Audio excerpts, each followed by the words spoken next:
Housing Policy and Committee, the Housing Policy and Finance Committee. Today being St. Patty's Day, 3/17/22, we're early today, 1:05.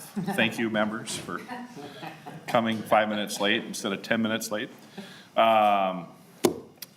So today, we do have a full agenda. I just want to start off by thanking everybody for the last hearing and the great discussion. We will take up Senate File 3259 that we had testimony on the last committee hearing. We're just going to have discussion amongst members. Since we got input, we had a chance for members to ask questions of our testifiers. And we laid that on the table. So today we'll take it off of the table. So I guess I would like to move to take Senate File 3259 off the table. All in favor, say aye. Aye. Opposed? Motion carries. So we're gonna have a discussion on that. I'm gonna run out front and Senator Dames is gonna take over. Recording in progress.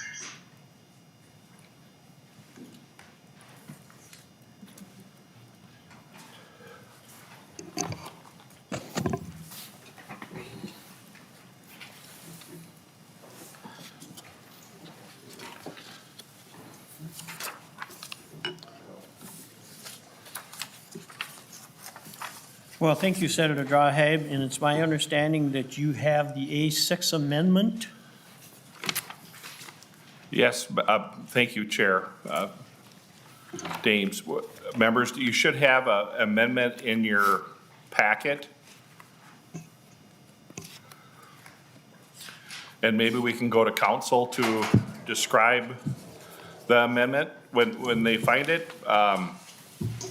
And this is something to clarify that came up in the hearing, trying to improve the bill as it moves through the process, members. So if we could go to Mr. Stain. Mr. Stang, would you please go through the amendment? Mr. Chair, members, this A6 amendment is actually an amendment to the A4 delete all that we adopted Tuesday, and it responds to several concerns that were raised during the hearing.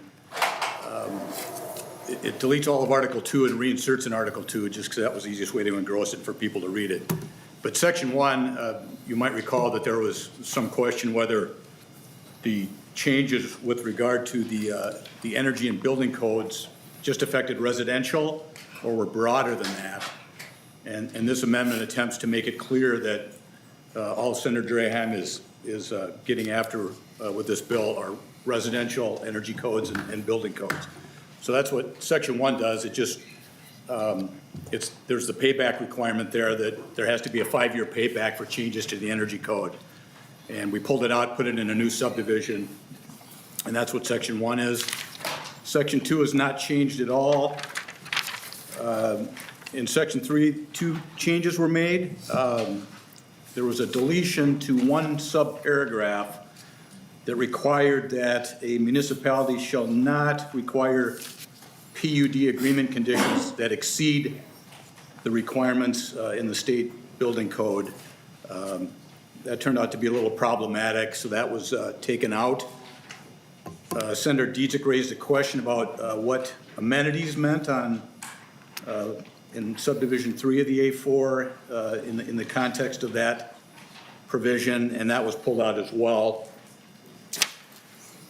Those are only 2 changes in that section. And then in Section 4, again, the residential building code issue. What this says, again, and limits it only to residential code, is that no changes can be adopted prior to January 1st, 2026, unless approved by law. So that's what this amendment does. Senator Draheim, any further comments on the A6 amendment? No, Chair. Thank you, Senator Draheim. Members, any questions on the A6 amendment? Seeing none, all those in favor signify by saying aye. Aye. Opposed, nay. Motion carries. Senator Draheim, if you would like to provide any more comments on Senate File 3259 as amended, please move forward. Thank you, Chair, and we heard a lot of great testimony. I think there was, 20 testifiers, a lot of information, a lot of good comments and questions after the hearing, and I'd just like to respond to a little of that if I could, Chair. We've had a lot of testimony about how things aren't working. And that's what we're trying to get at here. We have some great ideas coming up on some bills later today with some new ideas. I think there's a lot of new ideas in this. But what I know is what we've been doing hasn't worked. We've had decade after decade after decade of the same things. And the testimony we heard was it's not working for the people, especially in Minneapolis, St. Paul. We all know rent prices are higher. We all know home costs are higher. We heard testimony that we have the worst inventory. We have the highest cost. We had this nice little graph showing our state surrounded by other states and the higher cost of a home. The equity gap, something we've talked about, the difference in home ownership. As prices go up, that equity gap just gets worse. And we're gonna hear another bill coming up quick that I think will help with that. A different idea, which is what we need. We talked about how for every $1,000 we add to the cost of a home, we eliminate 3,000 to 4,000 Minnesotans. And why do I use a range 3,000 to 4,000? Because it depends on the interest rates and what the cost of money is, and money is going up. So somewhere between 3,000 and 4,000 people are eliminated for every $1,000 we add on here in St. Paul to the price of a home.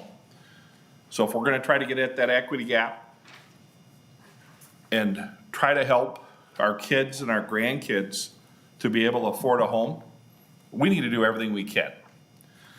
I am a free market guy. I think this bill has a lot of free market solutions in it that do save thousands of dollars, which will enable thousands of Minnesotans to be able to afford a little nicer house. We can't buy our way out of this problem. We throw around that 50,000 house or unit number quite a bit. If we were to have government pay for that, even on the low end of the spectrum, you're talking billions and billions and billions of dollars. And as the finance chair will tell you, we can't fund that long term. We've done a great job in the last 6 years of making housing a priority, starting to change some uses from senior houses to single family houses for our HIBs. But our dollars are not going far enough. And part of the problem are things that we're trying to address in here. The building code changes. Why are you pushing this? This is such a minor piece. I have some articles here from the last time that we did building code changes. If I could, Chair, just read this real quick. It says, possible changes in state building code and energy codes could add $8,000 to $12,000 to a cost of a home. And we take that times $1,000, for every $1,000, we're eliminating 3,000 or 4,000 Minnesotans. It starts to add up quick. Here's a quote from a home builder and remodeler saying the possible changes for one of his houses, there's an example of, would be $7,307 and produce yearly energy savings of $167. Okay, at that rate, it would take 43 years to pay off those code changes.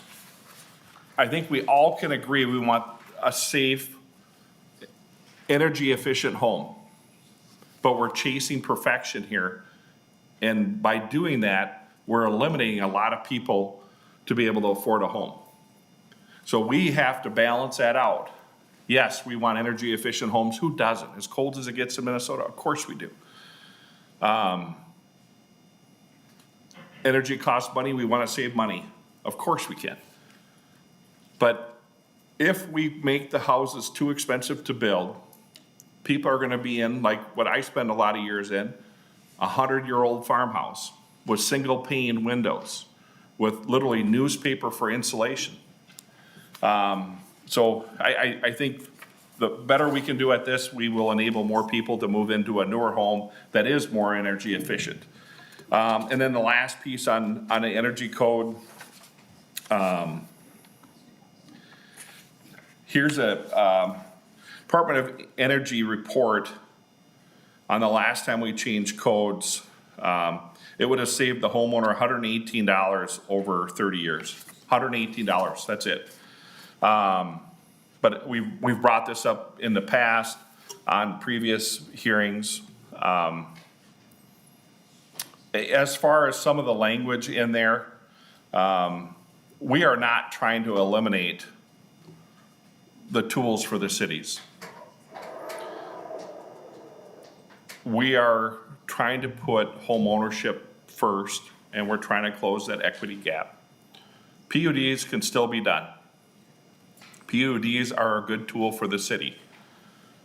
We are trying to tweak the use of PUDs by some communities that are abusing the intent of what a PUD is. You know, I'll stand there, Chair. I appreciate everybody's time. I know there are some things in here that not everybody loves, but I think they go after what we need to go after, and that is the things that we can control on the cost of homes. We cannot control the labor market. We can't control lumber, but we can control what we do here in St. Paul. So thank you. Well, thank you, Senator Draheim, and members, the testimony's all been taken at the last meeting, so we'll open it up for questions and comments by the members. So members, any questions or comments that anybody would like to make? One more time.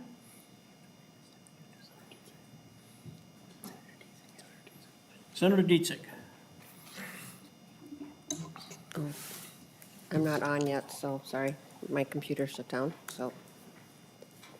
I'll keep talking while I'm logging in again. Thank you, Mr. Chair. Thank you, Senator Draheim. I think some of this, I know you keep moving the bill, which I think is helpful to get it to a place where the cities and others are more comfortable with it. I still do have some questions that I'll continue to work with you on. You mentioned that we don't, you're not saying cities can't use PUDs, and so I think if you could clarify that a little more, I think that would be helpful, because there is concern on if you're limiting, on how you're limiting the cities, and so just clarifying that a little more. And then I think we all want to get more homes, and sorry, I'm trying to get on while we're doing this. We all want to get more people into home ownership, so I think that is helpful. But looking at ways, because, I mean, this will provide some houses, and it'll provide more houses, but it doesn't guarantee affordability. And so I think we need to keep working at how do we get to more and more affordable, and how do we just get more and more people into those homes. But if you could like clarify the distinction on when they can use, just broadly, when they can use PUDs still, as I try to get on my computer, and I apologize. Senator Draheim. Thank you, Senator Deems and Senator Dziedzic. The main intent of the PUD section is to eliminate the provision for aesthetic control. So right now, you cannot have zoning requirements that don't go along with the building code. So right now, some communities, not all, most of my communities in my district just want people to come and build. But there are some communities that have restrictions on what can be built. We have talked to these communities, we have talked to builders, we have talked to developers. And so they're saying, yes, we would love to work with you to come to our community, but you gotta build XYZ home. An XYZ home has to have a 3-car garage. It has to have 62% brick or stone front, kind of what I always refer to, the white picket fence neighborhood. And I think we would all love to have a neighborhood like that, but that does add to the costs. So when we are looking at having a section of town that has maybe a little more affordable homes, that affects it. So that's all we're saying is, if it isn't in building codes, you can't require it on a PUD. You can still do changes in lot sizes, tweak minor things here. It just can't be the look of the home or the garage size. Senator Dziedzic, follow-up? No, I think I'm okay for now, thank you. Thank you. Members, any other members? Senator Port. Thank you, Mr. Chair, and thank you, Senator Draheim, for keeping this conversation going, because I do think we have a shared interest in this committee in finding solutions that make housing more affordable, and I think that that's a credit to this committee. My concerns around this bill really are both tied to the energy code piece, but also does it actually get us to affordable housing? I think there are some solutions in here that I'm not against, that I think move us in the right direction. But, you know, we heard testimony earlier this week that some cities tried doing the smaller lot sizes, and that what was built were just really expensive homes on those smaller lots, that they couldn't get developers to sort of build those starter homes. And thinking through what that looks like, you know, our starter homes, newly built homes, probably for most folks, probably not. They're NOAA housing. They're naturally occurring affordable housing that folks aren't moving out of right now because there's not something for them to move into. So, you know, I think we agree that we need to increase supply. You know, a big concern that I have with this is sort of as looking at it holistically, as we move some of these pieces that on their own might not be the solution, are we also moving, you know, preservation of our current homes? Are we also looking at investing in HIBs and moving to build more supply through the other resources that we have? And that is, you know, my biggest concern with this. And making sure, I think, like Senator Dziedzic pointed out, being able to clarify that PUD section will be really, I think, really helpful in helping for cities to understand what tools they have to use and what that looks like. But I'm not convinced this is the whole of the solution that we need, and I hope that we are going to continue discussing, you know, the broader spectrum that we need to address for housing affordability. Chair, if I could respond to that? Senator Draheim, response? Okay, thank you. And Senator Port, thank you for the comments. First, the garage piece, I think we cut out of the last amendment last time, so I apologize for that. So the garages aren't included, so it would be just aesthetics, Senator Dziedzic, to that. You know, I think we have spent more on HIBs in the 6 years I've been here than all the other years combined. So I think this body has put the emphasis on trying to solve the problem. Part of the problem with HIBs, last year was the first year we were using HIBs for single-family homes. So if we want people to reach that American dream, we need more houses out there. The part about the guarantee, obviously, there's no guarantee. And, you know, I've been in the real estate industry for 20 years. And when you build more supply, you move people up. So someone might be in that 100-year-old farmhouse that I talked about, or just 100-year-old house, and they might move to a post-World War II house, be the next step. And as their family grows, maybe they go to a house built in the late 70s and continue the progression like that. So by being able to build some smaller homes, we're not dictating how many or what percentage of the city. We're just saying we want cities to encourage, or we want to encourage cities to have one part of their city somewhere, which I think a lot of them are doing already, but not all, to put in some lots that are maybe a little smaller than the rest, where they can build homes that are on the lower end of the price spectrum. Now, is that going to be a first-time buyer? Probably not. But that will help feed the spectrum of homes as we climb that ladder. If we just build the mini mansions, the $600,000-$700,000 houses, it's really not going to help the middle and the bottom third of the market. So I do think that is an important part. The energy code, to be frank, it's the most expensive part that we can control. We can't control land prices. We can't control lumber and labor like we talked about earlier. We can control or help control the supply and demand.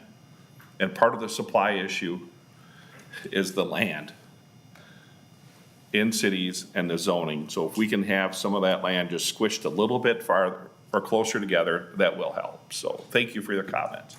Thank you, Senator Draheim. Senator Port, follow up? Yeah, just quickly, you know, I agree with that there's a step-up process with housing. I think one of the concerns I have is that we are seeing in like large investor buyout of some of those houses that people are vacating. And if that continues and we don't have an answer to that, then those will often move to another rental house, which doesn't help increase home ownership, doesn't address our disparities gap. So just continuing to look at it holistically, I think is really important. I'm excited for the other bills we're hearing today that I think get at some of those, increasing that down payment assistance and making sure that we are making that available is going to be really important.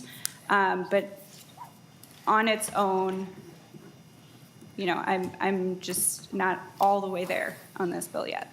Senator Draheim, response? Yep, thank you, Senator Port. And I know these issues are complex, but the other bills we're going to hear today, including my own, won't matter if we don't have inventory. So we can have the best educational program in the nation, the best down payment assistance program in the nation. But if we don't have the inventory for them to buy, it doesn't mean anything. So I really look forward to the discussion on the bills coming forward. You know, I think the basis of our problem we're in right now is inventory. Inventory goes up, it'll help on the price of everything, and probably slow down those big corporations coming in and buying houses, because there'll be less margin in it. And they'll sell them and move on to a different community. So I truly believe that, and I think most people would agree, the supply and demand, put more supply in it, devalues it, and then they'll be out of the market. So, but thank you. Senator Rest?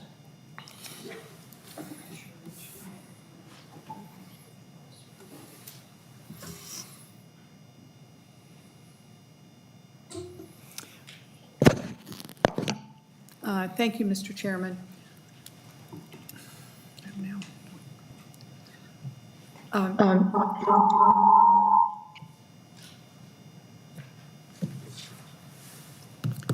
We have a lot of problems. Just mute yourself there, just speak through the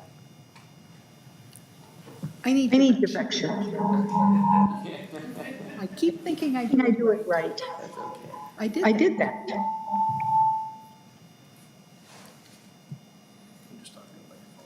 Okay. Thanks, Tom. Excuse me, I'm sorry. I just want to associate myself with the comments made by Senator Dziedzic and Senator Port. Senator Rest, could you speak into the microphone a little closer so we can hear? Try. Mr. Chairman, is this Thank you. better? Thank you. Just want to associate myself with the comments made by Senator Dziedzic and Senator Port. But I do appreciate all the study and work that you've done in this. I don't, I think you already know I don't support the bill, but I do agree that having houses available is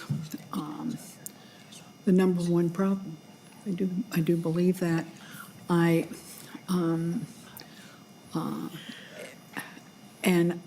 And I know it's important to have really strong rental policies with regard to low-income folks and that are spread throughout our community, certainly in mine.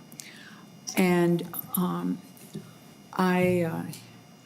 what I really have developed, I should say, I guess, this passion for making home ownership affordable. And so I really am looking forward to the other bills, I must say, as well. And I do hope that we can make some progress in that regard this session. But I thank you for all the work and all the courtesy that you show to members of the minority. Thank you.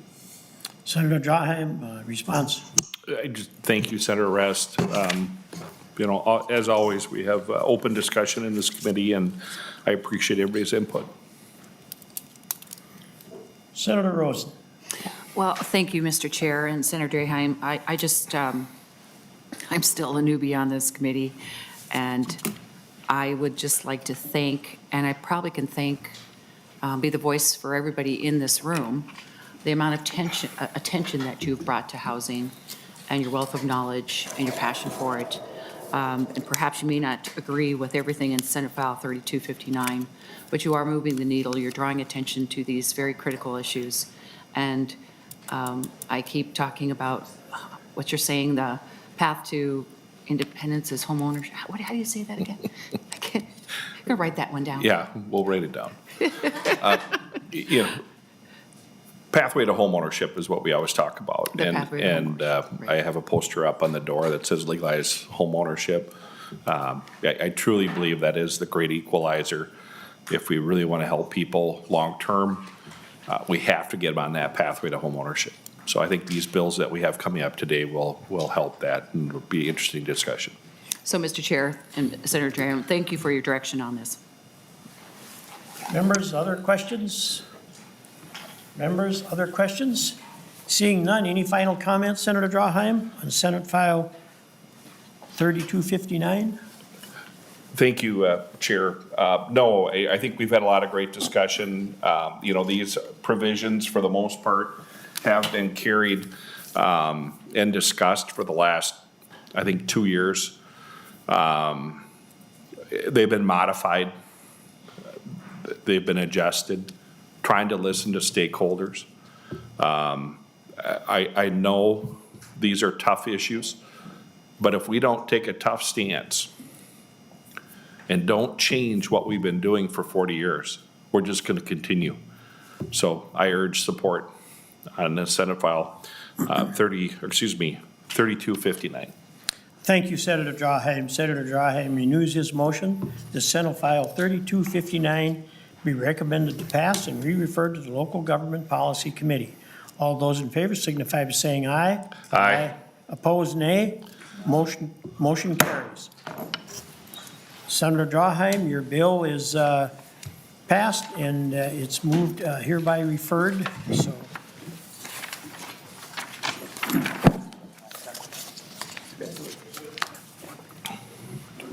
Thank you.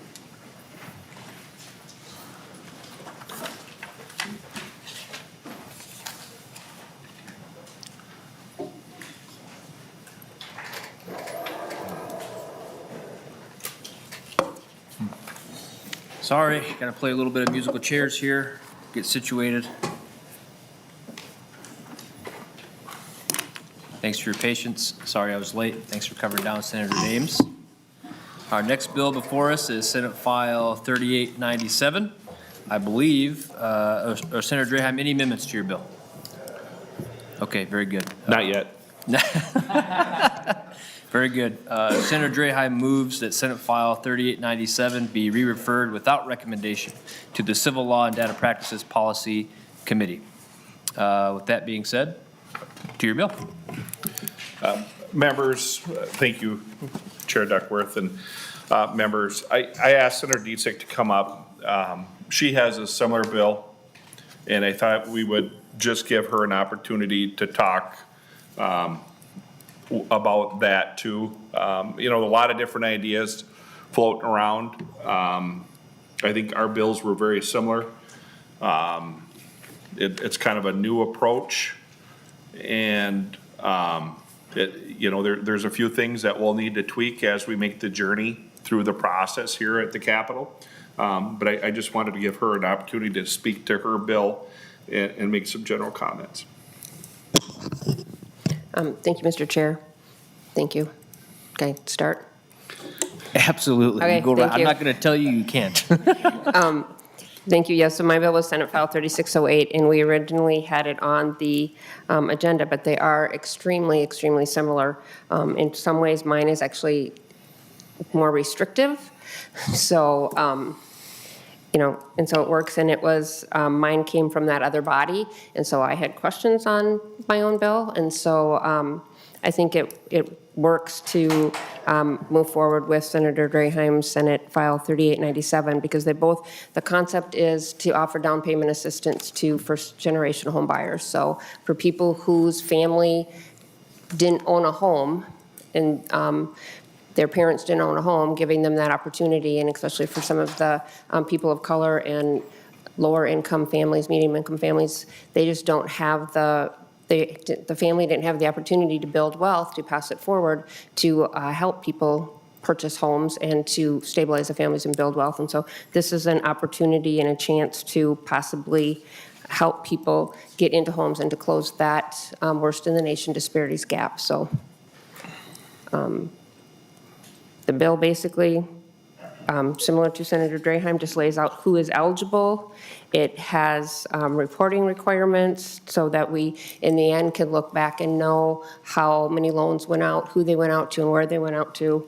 And then also, again, what qualifications are needed to qualify. So very similar to his. Thank you. Very good. No, thank you. And I also want to compliment you on your festive St. Patrick's Day attire today. I think Senators Rosen and Porter are right there with you, so well done. Way to show us up. That being said, we do have a few testifiers here. Unless Senator Draheim, you have some more comments you'd like to add? I do. I just wanted to give Senator Dziedzic a chance to touch on her bill. You know, the importance of home ownership, I think we're all in agreement on that. I think we all understand the opportunity to build wealth and what's been termed generational wealth.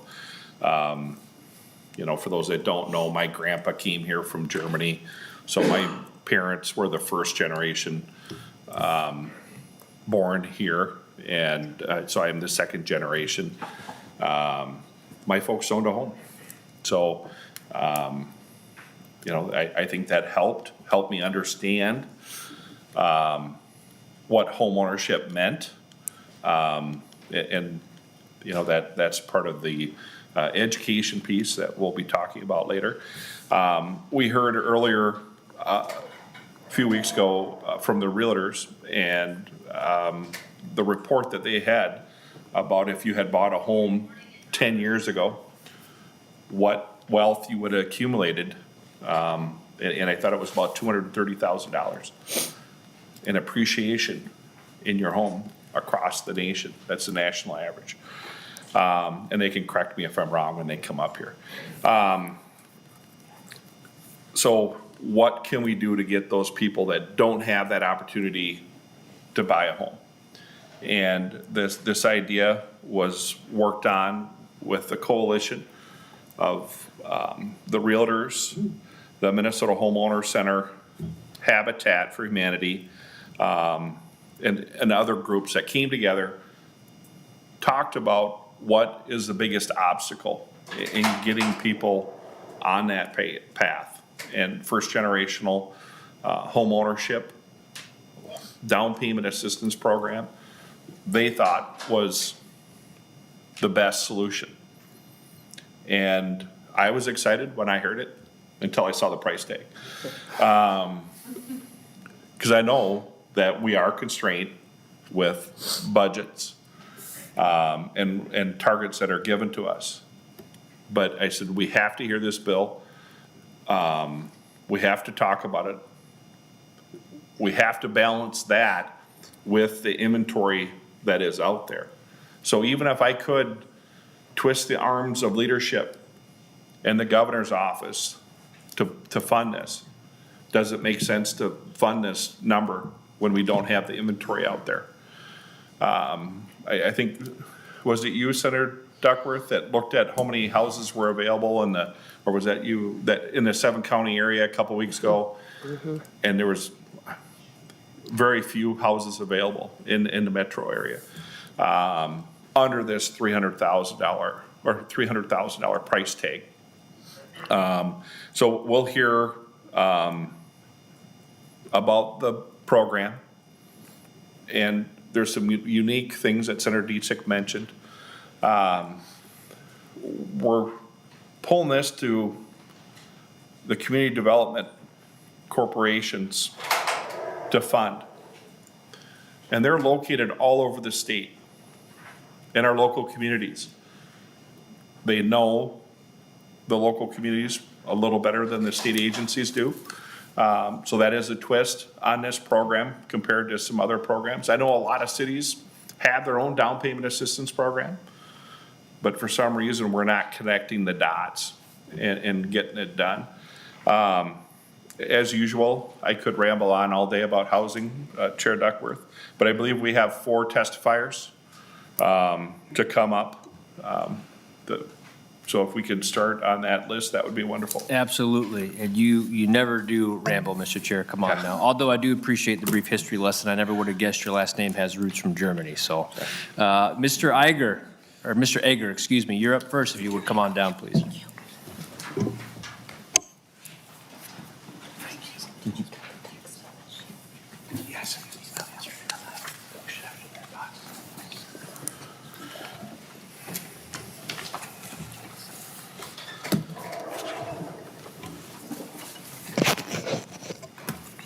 Whenever you're ready, go right ahead. Mr. Chairman, members of the committee, my name is Paul Egger. I'm Senior Vice President of Governmental Affairs for the Minnesota Realtors Association. Thank you very much for the opportunity to testify today on Senate File 3897, and thank you to Senator Draheim and Senator Dziedzic for introducing this bill and for having the conversation here today. Senator Draheim did a great job of articulating that this is something different. We're excited about it. You're going to hear from other coalition partners in a minute to get into more of the details on the bill, but I just want to give you a little bit of background on how we arrived at this proposal and at this point. I'm testifying today representing the Minnesota Realtors, but we are also part of a diverse coalition of groups that includes nonprofits, local units of government, and other business trade associations that has been working together on this issue over the past several months and for some even years. And the support continues to grow. I know there were a couple of new letters that are in your packet today from supporters that have arrived at that this is something that we need to pursue the discussion on. In the spring of 2020, Minnesota Realtors and the Minnesota Homeownership Center partnered to launch the Minnesota Down Payment Assistance Research Project. And we had a couple of different goals for that project. One was to identify ways we can remove barriers facing home buyers with limited savings. And two, reducing Minnesota's racial home ownership gap, which Senator Draheim speaks about frequently in this committee. That project led us to partner with consulting firm Rosen Consulting Group in the fall of 2020 to produce a report titled Homeownership in Minnesota, Quantifying the Need for Down Payment Assistance. That report was completed in early 2021 and provided to the members of this committee last March, almost exactly a year ago, by the Minnesota Homeownership Center and Minnesota Realtors.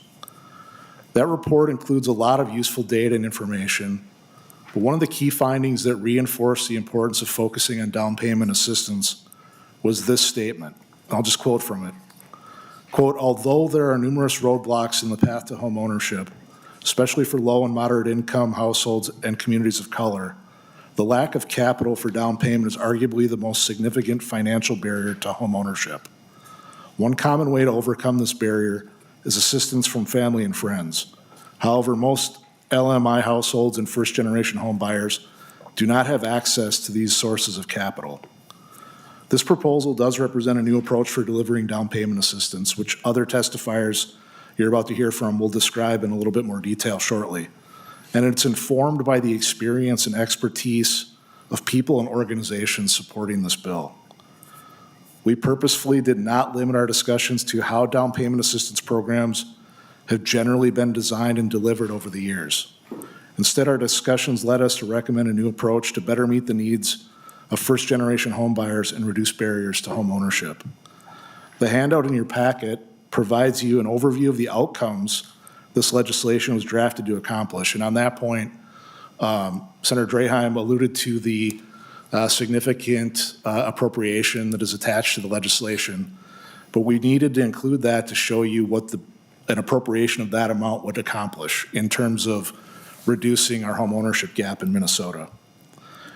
That fact sheet also on the second page includes an FAQ that explains some of the unique features of this proposed approach to delivering down payment assistance. Mr. Chair, thank you again for the opportunity to testify today in support of Senate File 3897. And now I'd like to turn it over to Julie Guggen with the Minnesota Homeownership Center, who had planned to be here in person, but she had a conflict, so she should be on your Zoom. Thank you, Mr. Chair. Yep, thank you, Mr. Egger, and thank you for reminding me to let folks know there are letters in their packets regarding this bill if they choose to take a peek at them. Ms. Guggen, if you're on Zoom, feel free to unmute yourself, introduce yourself, and proceed. I am here. Can you hear me? Yes, we can. Thank you. Chair Draheim and members of the committee, my name is Julie Guggen. I am president of the nonprofit Minnesota Home Ownership Center. I want to thank Senators Draheim and Dziedzic for introducing this bill and for the entire committee for their commitment to home ownership. And I appreciate the opportunity to testify today. The center believes that owning a home is the foundation for personal and community success. For over 25 years, we've worked to educate buyers on the complicated process of owning and sustaining a home. We've carried out this work by partnering with community-based organizations throughout the state to offer unbiased homebuyer advisory services. In our role as an intermediary, we also engage in other efforts to drive equitable access to homeownership, like this first-generation down payment assistance collaboration that Paul introduced. The members of our working group represent diverse perspectives and industries, but share a common goal: amplifying intentional solutions to break the cycle of racial inequities in homeownership. Too many Minnesotans have been shut out of the dream of homeownership through damaging intentional laws and industry practices. The development of intergenerational wealth was stifled by these practices, and the impacts are real for today's buyers. Capital for down payment assistance is a significant barrier for households of color pursuing homeownership. Traditional practices in down payment assistance have fallen short.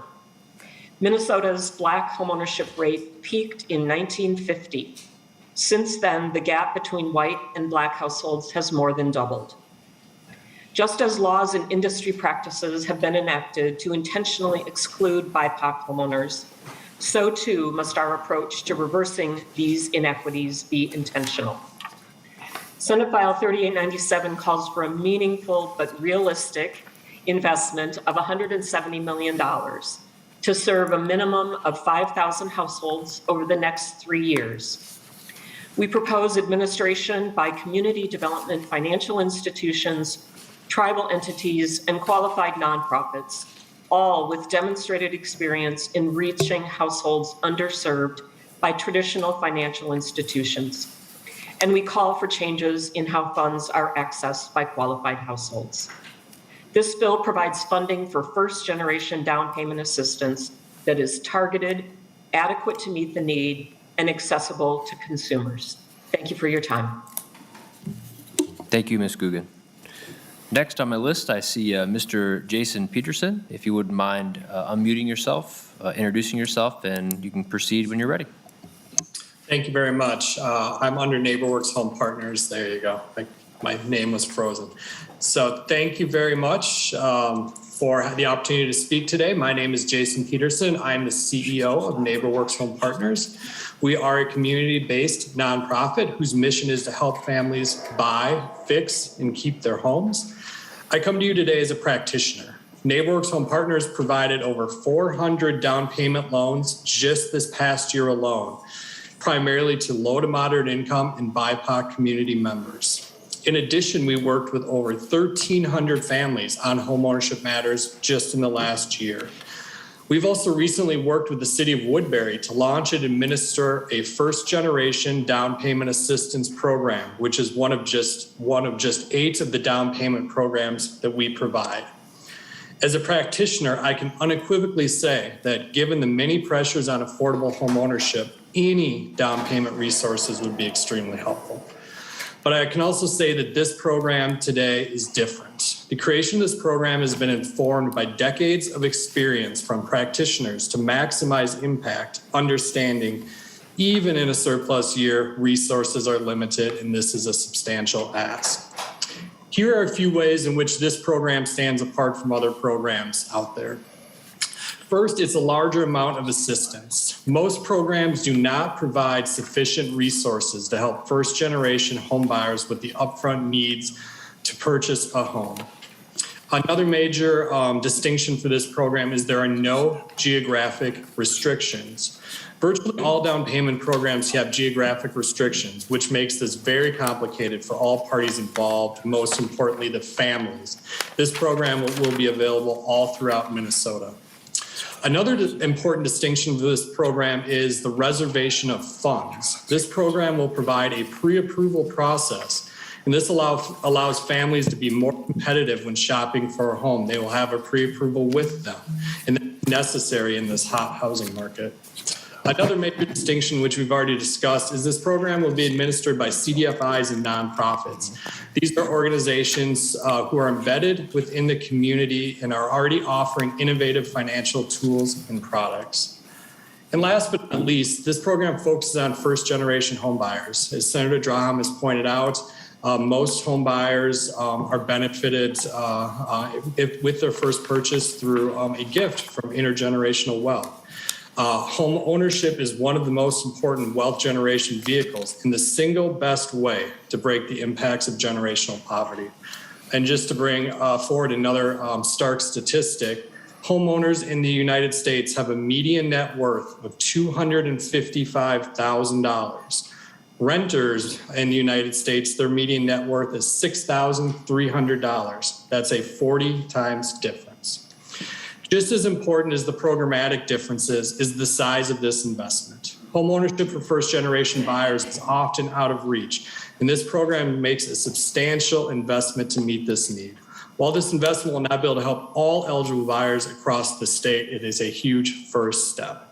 Having had the honor of working for an organization that has helped thousands of first-generation homeowners achieve their dream of homeownership over my 11-year tenure with Neighborworks Home Partners, I am thrilled with the possibility that this program will provide so much critical support to so many fellow Minnesotans. Thank you very much for your time today. Thank you, Mr. Peterson. Next, we have Julia Nelmark, if you wouldn't mind unmuting yourself. And I believe, Chair, that she's here just in case we need to phone a friend to answer a question. Oh, But okay. she's more than welcome to testify, but well, Julia, if you have anything Thank you'd you. like to add, you go right ahead. Otherwise, I think we're good. Great. I will extend my thanks to you, Chair, and the rest of the committee for hearing the bill today and giving us this opportunity to help our community so deeply. Thank you. Thank you very much. Much appreciated. With that being said, members, I don't see anybody else on the list to testify. So if you have any questions for Senator Draheim or Senator Dziedzic, or if you want to start us off with some comments. thank you, Chair Duckworth. We have some letters of support in our packets. The one here with the M in the corner, if you look at the industry that is behind this proposal, it is pretty much every major employer in the state is backing this provision. And I just bring that up to, I think people are getting our problem here in Minnesota of home ownership. And I think there's a lot of people stepping up, trying to help us solve the problem. But I just wanted to make sure everybody saw, it's a far-reaching list of groups and businesses that are supporting us in this bill. Thank you. Very good. Thank you. Senator Rosen. Thank you, Mr. Chair. I do just have a couple questions. Senator Draheim, it says on line 6 of page 2, an eligible homeowner must complete an approved home buyer education course prior to signing a purchase agreement. Number one, do we have an education course already in place? I know Senator Housley has her bill up next on a home ownership education piece, counseling training program appropriation. So is there one in place already that can accommodate this portion of the bill? Senator Draheim. I think we don't want to leave out our testifiers online, but I think Julia would love to probably answer that if she's available. Sounds good. But I can if not. Ms. Nelmark, did you catch the question? I did, thank you. There is a substantial amount of homebuyer education available, and the Home Ownership Center helps to fund that for us. We, as a practitioner at Midwest Minnesota Community Development Corporation, offer that service throughout Minnesota. There is the in-person version. There are culturally specific programs for Native Americans and others. And there is an online program called Framework available as well. And these are available at no or little cost to the prospective home buyers. Very good, thank you. And then Ms. Guggen, did you have something to add as well? Well, Julia did a great job. I rarely am in meetings where my first name is confused with somebody else, so, or is as close to somebody else. Yeah, my organization supports 40 agencies, nonprofit, community-based organizations around the state to offer homebuyer education and counseling. We work with close to 5,000 consumers every year. So thank you. Thank you. Senator Rosen. Well, thank you for that response, Mr. Chair and Senator Draheim. I zeroed in on the fiscal note, the amount that you're asking, the 170 million, did a little math. If I heard you correct, 5,000, it would service 5,000, which is about 34,000 per homeowner. And I see the bill says not to exceed 30,000 of eligible first-time generation home buyer with an administrative cost not to exceed 3,000. Is 5,000 homeowners, is that going to make a difference? I mean, is that going to move the needle? That's my question. Well, Because 170 million is a large chunk of money. Is this going to move the needle? Thank you. Thank you. So when we look at the state as a whole, we're the 5th worst in the homeownership gap, the racial homeownership gap. When we look at Minneapolis and St. Paul, we're the worst. If we would do the full amount, it would move us to 11th in the homeownership gap across the nation, yes. There's always that issue of inventory. Do we have 5,000 homes across the state that would be under 300,000 to do this program? And the answer would be no, not right now. That's why the other bill that we had is so important, to get more inventory out there. So it would move the needle. I don't think more would work in the system, but it is scalable. And, you know, as we move forward with our budget in the coming months, we can look at what we have to work with and what we can do to help move the needle. Mr. Eggert, to this point? Yeah, Mr. Chairman, Senator Rosen, we were very intentional on that figure. We had a lot of discussions about whether we should, as a coalition, come forward with a much more, I guess what I would call it, a palatable number for the legislature to consider. And at the end of the day, and what led to this request coming forward, is we wanted to show you the outcome that we thought we could achieve and the number of dollars it would require to get there, to get us out of this top 10 of the disparity gap. So the number was intentional. We know it's large. We know that the legislature always has difficult decisions to make, whether times are good or whether times are bad, whether it's a budget year or not a budget year. But we wanted to show you the reasoning behind that number and what that number would result in. I think the other thing, just Mr. Chairman, to the inventory discussion, and I've been before this committee and others, it feels like a lot lately, concurring in the need for more inventory, and particularly more inventory at the more affordable price points. And we, absolutely support Senator Draheim's efforts and the efforts of the legislature to get us along that path.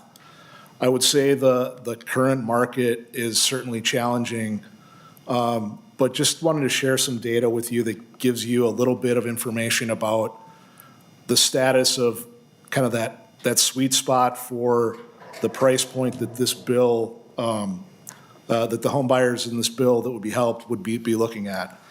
And in 2021, the price range with the most closed sales was actually the $200,000 to $300,000 range. So it's extremely difficult for buyers in that range to find a home. But if they're patient and they, look at multiple homes and probably make multiple offers on those homes, they were still able to find a home in many cases. We also had 94,000 closed sales last year, and I'm sure the chair knows this. That's a record. So you've probably, in my testimony, heard me say that the current inventory shortage is holding the market back. It absolutely is. There's a lot more demand than there is supply, and that's a problem. But we're also seeing record home sales continuing in recent years, including last year. I think what that shows is that a lot of people were still able to buy homes, although it's certainly not the process that many of us have probably gone through, where you identify a home and you can go make one offer and it's accepted and you move in. It's challenging out there, as several members of this committee can tell you from experience. But I think the takeaway message is, when you look at this proposal being a one-time, it's not a base request, and it's a 3-year pilot program that over 3 years helping 5,000 home buyers statewide, we think is manageable, even given the severe undersupply of housing. So that's just one perspective on that issue. Thank you, Mr. Eggert. Anything further, Senator Rosen? Okay, Senator Dziedzic. Thank you, Mr. Chair, and again, thank you, Senator Draheim. I do, and the coalition that did this bill, I do appreciate it. As I mentioned, I had a similar bill, and I had the same questions on my similar bill. And so one of them, if you look at line 2.4, and we don't need an answer now, but to just continue the discussion and think about this. So line 2.4 talks about, so to qualify for that first-time home buyer, in first-generation home buyer, you have to have whose parent or prior legal guardian does not or did not own a home at the time of their death. Well, you have some people whose parents might not have died Or they might, my niece, I'll give an example, her parents sold their house and are living in an apartment right now. So under this bill, she might qualify, where she might not be the target market because her parents owned a home, and they'll own a home again here shortly. They were just in this window renting, and so I don't know if we want that language tightened up or not. I also, if you go to the use of funds and talk about the forgivable loan, and so I want to thank Mr. Egger for sending me some info. I had asked before on a different bill on if this assistance was taxable or not, and in this case, in this bill, it appears that it is not, and so I think that is helpful as we are trying to get people money to get them in a home. It kind of like PPP loans. I don't know if it makes sense to send them money to help keep them afloat and then to tax it. And so I think that is helpful to know. And then one final thing to just consider on line 3.16. It talks about the number and amount of loans issued by the county. And maybe we don't need this, and some of the others on the coalition might have a better understanding. Would it be helpful to break that down to also include cities of the first class? So like in Rochester and Olmsted County, would it be helpful to know, did they all go to Rochester or did they not go to Rochester, or was it evenly split in Olmsted? And the same in Hennepin County, did they all in Minneapolis, or are they all in the not Minneapolis? I don't know if that matters. It might be more for the data people that will then look at this if they find that helpful or not. But with that, I appreciate all the work that went into this, and I appreciate you hearing the bill, Mr. Chair. And I would, if we want to make any, it's a lot of money, 5,000 people.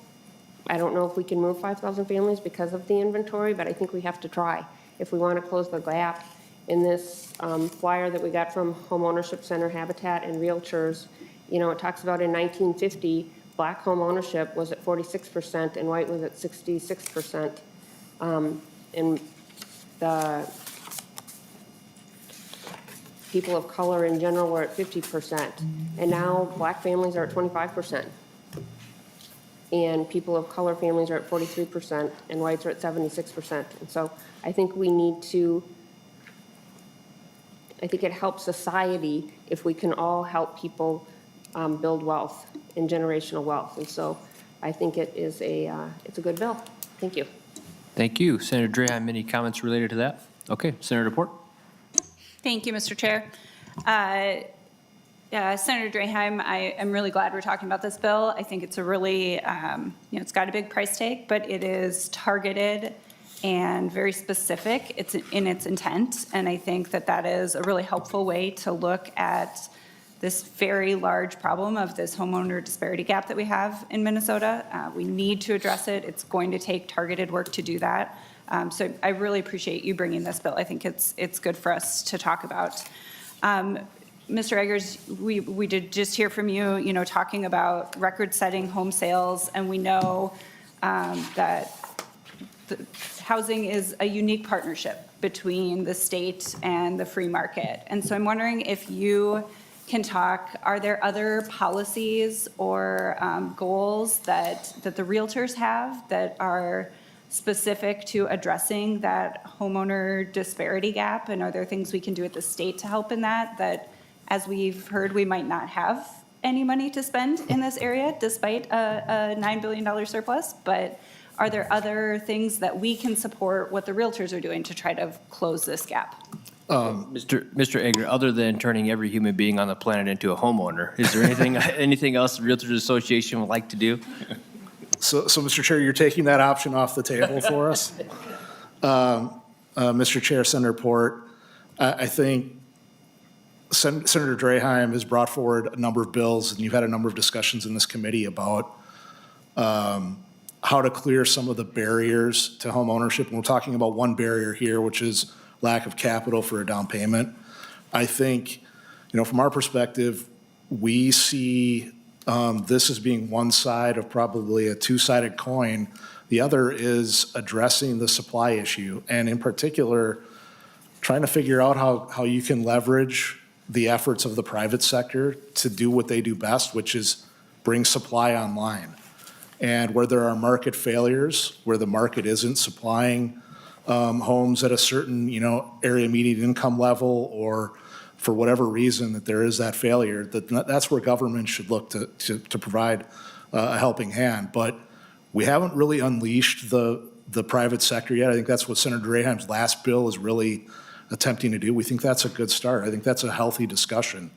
We're happy to be part of that dialogue with all the other stakeholders that you're hearing about, both for that bill and against that bill, and other solutions like that can get us kind of the all hands on deck cliche that we all keep using, I think, this session.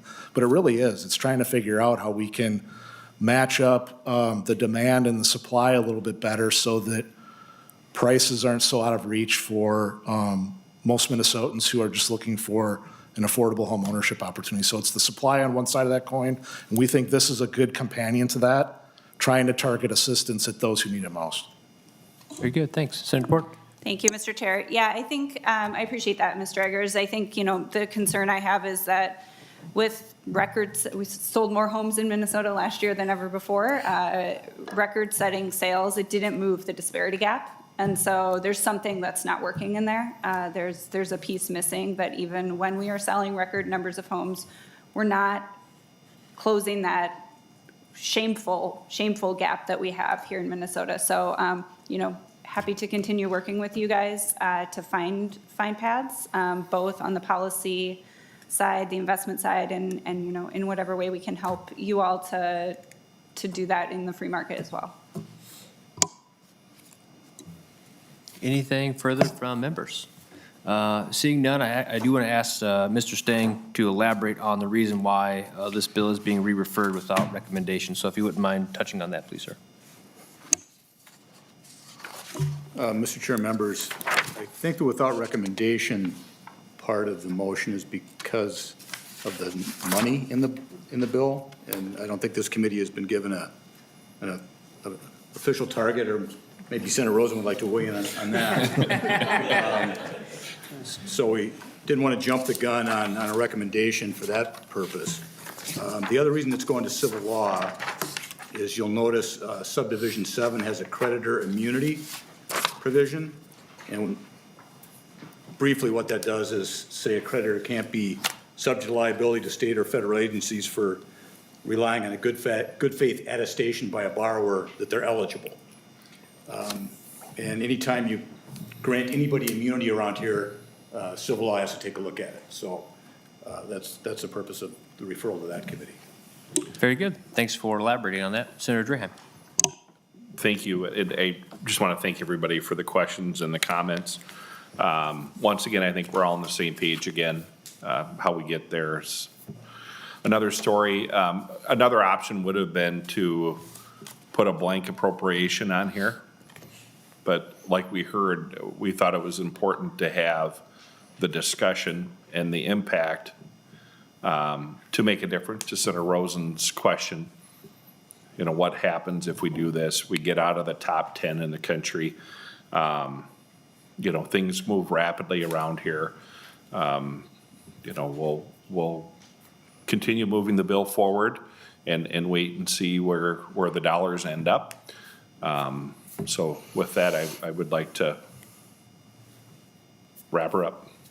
Very good. We can do that. Senator Draheim renews his motion to re-refer Senate File 3897 without recommendation to the Civil Law and Data Practices Policy Committee.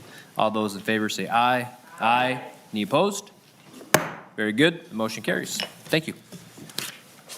I'm going to turn it back over to you now, Senator Draheim, so give us a minute while we all get resituated.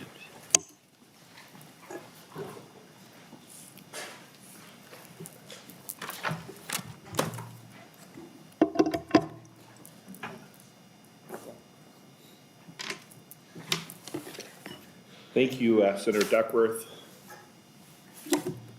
and Senator Deems for helping out there. Senator Housley, we have cut your time short. Sorry about that. You have plenty of time. I'm kidding. So we have next up, members, Senate File 1928. I would like to move Senate File 1928, to be laid over for possible inclusion in the omnibus housing bill.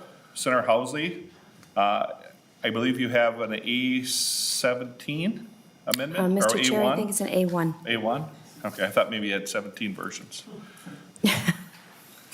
No, Mr. Chair. I'd like to move the A1 amendment as it's an author's amendment. Okay, I would like to move the A1 amendment. Can you explain your amendment real quickly? Yes, Mr. Chair. It would, instead of the language that's in the bill, instead we changed it to just add $643,000 to the base, then that will increase the total dollars that HECAT will be getting to $1.5 million annually. Thank you, Senator Housley. Members, we have the A1 in front of us. All in favor of the A1, say aye. Aye. Opposed? Senator Housley, to your bill as amended. Thank you so much, Mr. Chair. Like I said, this would appropriate $1.5 million to the HECAT program, the homeownership education, counseling, and training. HECAT funds supports affordable, sustainable homeownership throughout Minnesota. HECAT is the primary way the state supports education and advising for lower-income households and households of color to achieve homeownership. Access to independent education and advising like that supported by HECAT is one of the primary contributors to promoting homeownership in communities of color. Funding provided by the state through HECAT leverages over $1 million in private and federal dollars. Funding is granted to community-based agencies throughout a competitive process. These community-based agencies provide financial coaching, home buyer education classes, one-on-one advising, and foreclosure prevention services. Also, HECAT is instrumental in providing support to homeowners who face a mortgage crisis. Demand for these services has increased significantly and is likely to increase in the coming months and years from the fallout from COVID as it continues to evolve. I have two testifiers, Mr. Chair. Julie Guggen from the Minnesota Homeownership Center and Portia Jackson, a homeowner. Thank you, Senator Housley. Do you have a preference on who goes first? They both can come up, and we'll have Julie go. Julie? Or Julie might be I online. think they're both online. Yeah, we're both online today. My apologies. I really just wish I could pretend. be there in person. Senator Housley's pretending you're live or in person. Go ahead, Julie. Chair Draheim, Senator Housley, members of the committee, once again, I'm Julie Guggen. I'm the president of the Minnesota Home Ownership Center. Thank you for your time and for your attention to this bill. We believe, as I mentioned earlier, that owning a home is the foundation for personal success. For over 25 years, we've worked to educate potential buyers on the complicated process of qualifying for a mortgage, affording down payment and closing costs, and transitioning to sustainable homeownership. We've carried out this work by partnering with more than 40 community-based organizations throughout the state to offer unbiased homebuyer advisory services and our homestretch homeownership education curriculum. Because homeownership is the main way that households in this country create wealth, we focus our work towards those that have traditionally been left out of the homeownership space, households of color and lower income households. Last year, 63% of the households we served represented communities of color, and the median income of those households was just over $43,000. Of the approximately 5,200 households we served, 3,700 were in the metro area and over 1,500 in greater Minnesota. Our programs are the gateway to homeownership success for families. Not only is the education and advising invaluable, but our services are required for many first-time buyer loans and down payment assistance, ensuring that participants have access to the most affordable, proven products. We know for a fact that Minnesota renters aspire to be homeowners. In a survey conducted in 2019, more than half of respondents indicated they plan to buy a home within the next 5 years. But the uneven impact of COVID, rising home values, stagnant wages prevalent in certain industries, and constrained inventory are creating unprecedented barriers to the achievement of this aspiration, especially for those we work with. And when coupled with historic racism and lingering systemic bias, we find ourselves living with one of the highest racial homeownership gaps in the country. The center is intent on reversing homeownership injustice and averting threats posed by homeownership challenges to individual households, our communities, and our collective economy.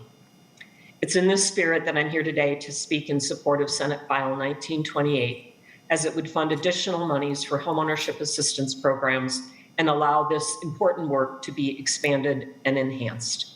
Thank you for your time and attention. Thank you. Next up, we have Ms. Jackson, the homeowner.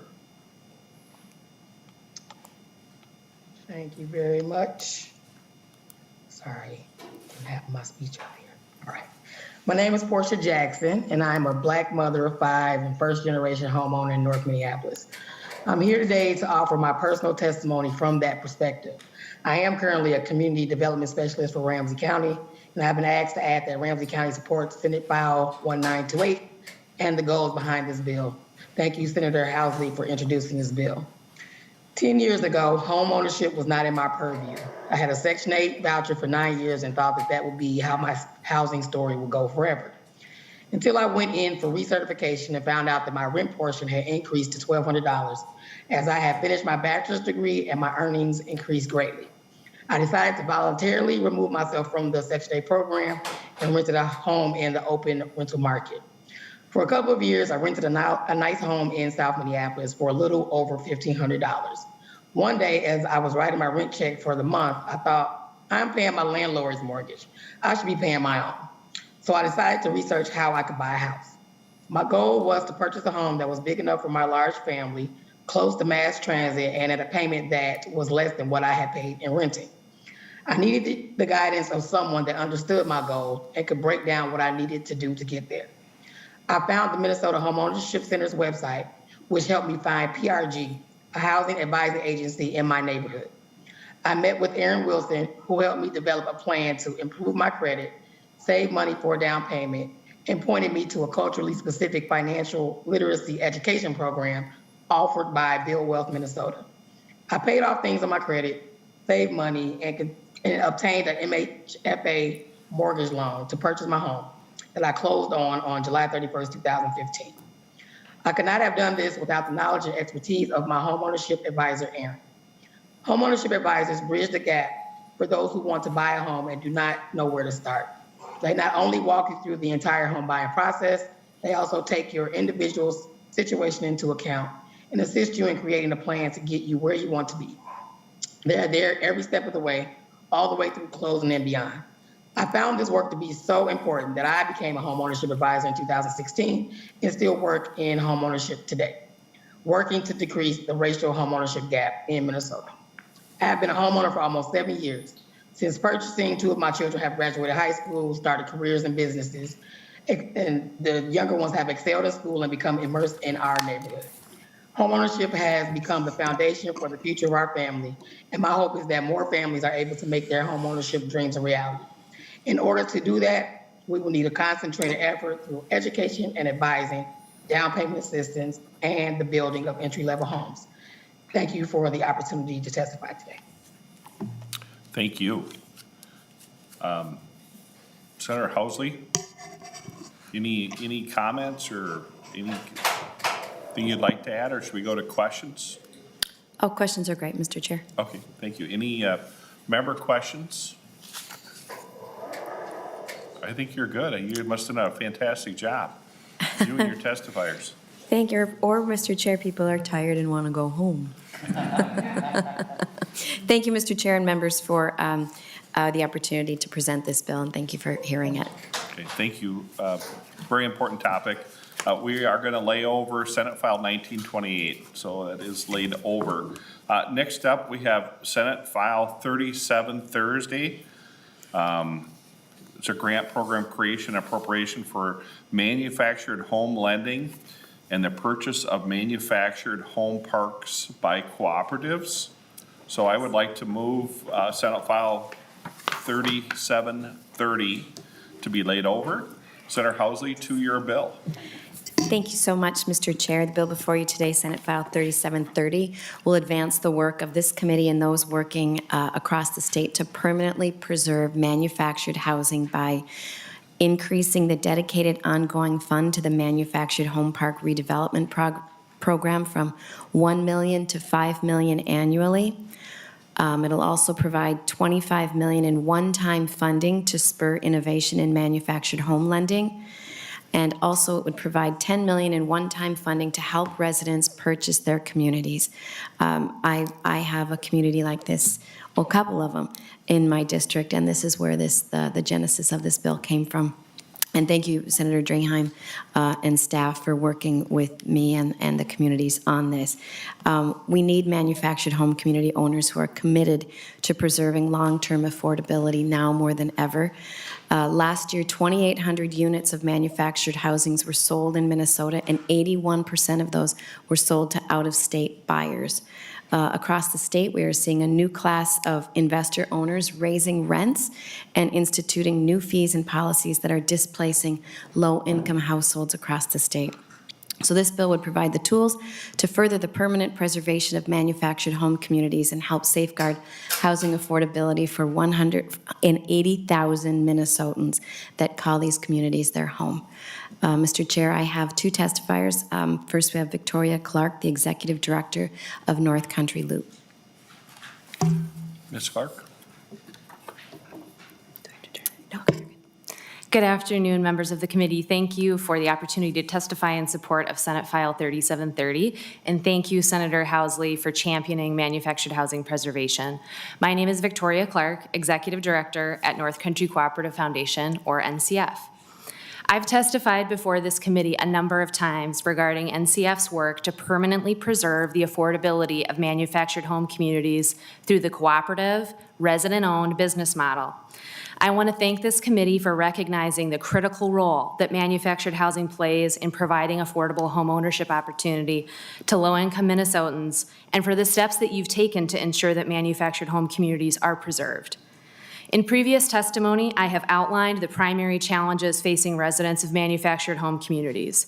Issues related to the high cost of replacing private infrastructure systems, the barriers that homeowners face in finding competitive financing to purchase new and rehab existing homes, and the challenges residents face in competing for a chance to purchase their communities in an increasingly competitive and speculative marketplace. This bill addresses these systemic challenges and creates long-term systemic solutions. Senate File 3730 will increase the dedicated ongoing funding to the Manufactured Home Park Redevelopment Program from $1 million to $5 million annually. The redevelopment program has been significantly oversubscribed in both of its first 2 years of funding. In 2021, a little over $2 million in state appropriations was available through the program. Minnesota Housing received 14 proposals totaling $9.5 million. An ongoing dedicated fiscal commitment to the redevelopment program is critical to ensuring that community owners, both private and nonprofit owners alike, can upgrade critical capital-intensive infrastructure systems. This bill would also provide $25 million in one-time funding for manufactured home financing programs. This one-time funding would be awarded in a competitive process to nonprofit, mission-driven lenders to create and fund manufactured home loan programs, down payment assistance, and home rehab financing programs.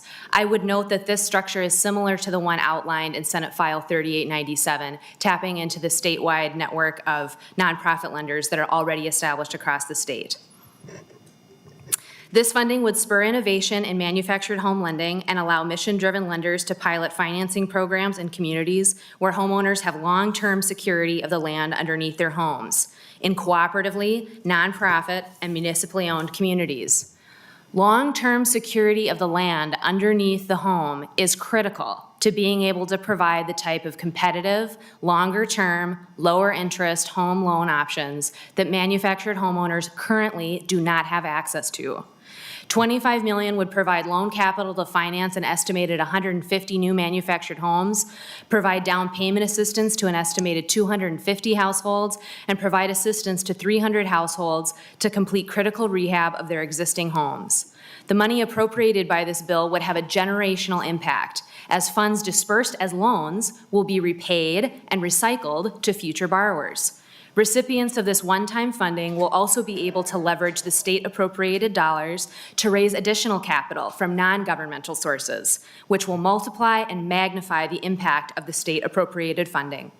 Our organization has already assembled a network of nonprofit lenders that are ready to apply for these funds and eager to develop financing tools for manufactured homeowners. In the co-ops that we support alone, there are over 100 vacant lots that are ready for new homes and over 300 existing homeowners that would benefit from the home rehab financing. This is all to say that this funding will be put to use immediately, creating new affordable homeownership opportunities and preserving existing homes for low-income households across the state. The financing programs created by this funding will also provide a model for future statewide financing programs and have long-term positive effects for all manufactured homeowners across the state. This bill would also provide $10 million in one-time funding to help residents compete in the private marketplace and purchase their communities as cooperatives. This funding would be administered by Minnesota Housing and deployed to assist manufactured home park residents in purchasing their communities, including the upfront funds residents need to secure a purchase agreement of their community. In a marketplace where the deck is stacked against everyday working people, residents of manufactured home communities need every tool they can get to help them compete and, with any luck, win a more secure housing future for themselves and their neighbors. Thank you again for the opportunity to testify on this important bill. I welcome any questions. Thank you. Next up, I think via Zoom, we have Ms. Seefeld with Park Plaza Cooperative. Good afternoon, Mr. Chairman and members of the committee. I'm here to speak about Senate File 3730 and testify my story. My name is Natividad Seefeld. I live in Park Plaza Cooperative in Fridley, Minnesota. We are a resident-owned community, and I serve as the current president of the board and have for the past 10 years. When Park Plaza became a resident-owned cooperative on February 5th, 2011, our infrastructure was failing. In 10 years since, we residents have replaced Park Plaza roads, upgraded our water and sewer systems, added fire hydrants for the very first time. We did not have any. Added more lighting, built a new storm shelter community center, and added a playground. These upgrades would not have been possible without funding from the state infrastructure grants. Unfortunately, many manufactured home residents across the state still live in communities with inadequate infrastructure. Their roads, water, and sewer systems are in worse condition than Park Plaza's were a decade ago. I ask that you fund infrastructure grants in this bill to ensure that manufactured home community residents throughout the state have usable roads and access to working water and sewer lines. There is also money in this bill for new manufactured home financing, down payment assistance, and rehab loans. This money would help manufactured home communities address another pressing issue, filling vacant lots, of which we currently have 5 and are going on number 6 today. Last year, Park Plaza missed out on over $40,000 in lot rent income due to vacant lots. We have vacancies even though we get inquiries all the time from people who want to move in. So why can't we fill these vacant lots, we ask? The reason is that used homes are scarce and people can't afford new manufactured homes because of high interest rates and the lack of down payment assistance. That means new manufactured homes are too expensive to finance even though they are less than half the price of a stick-built home. Money for manufactured home financing would help residents own communities fill vacancies. This would simultaneously help us keep our lot rents affordable and allow more families to live in a affordable community. I thank you, Mr. Chair and members of the committee, for allowing me to testify today. My story is large, and we hope that others will have the same. Thank you so much. Thank you. And next up, we have Mr. Brunner. Do you want to say a few words? Or are you for moral support? Okay, thank you.